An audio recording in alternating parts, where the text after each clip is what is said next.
ఒకానొక టైంలో సరే హెల్త్ అంతా తర్వాత ఇప్పుడైతే ఆల్ సెట్ కదా! మళ్ళీ ఆ బాధంతా నేను తీసుకురావడం నాకిష్టం ఇప్పుడు లేదు ఆల్ సెట్ యాక్చువల్లీ. లేదు, ఆ! అస్సలు లేదు. So then?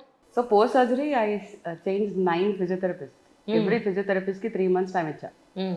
ఏదో ఒక డిఫరెన్స్ వస్తుంది, ఏదో ఒకటి బికాస్ సర్జరీ అయ్యాక కొంచెం హీలింగ్ టైం పడుతుంది కదా. అవును. బట్ నేను ఆల్మోస్ట్ 90 స్ట్రైట్ డేస్ నేను నిద్రపోలే because of certain set of trauma.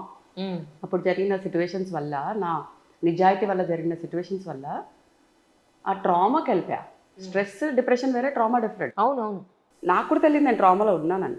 So it didn't let me sleep for 90 days. I tried psychiatrist, sleeping pills, injections అన్నీ ట్రై చేసా. It didn't work. Imagine 1-2 days పడుకోకపోతే ఒక human being. అమ్మో! ఏం లేదు ఇంకా. అలాంటిది మన అమ్మాయిలకి మళ్ళీ పీరియడ్స్ అని ఒక గోలా ప్లస్ లోవర్ బ్యాక్, ఆ హిప్ బెల్ట్ వేసుకొని పీరియడ్స్ తీసుకోవడం, ఇటు నుంచి అటు టర్న్ అవ్వడం కూడా చాలా పెద్ద పంచాయతీ నాకు. Correct. So it went to a stage where I committed for suicide 2 times.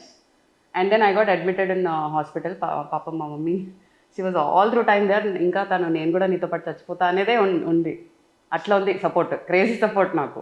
So but then they save me out of it and they join me in the hospital.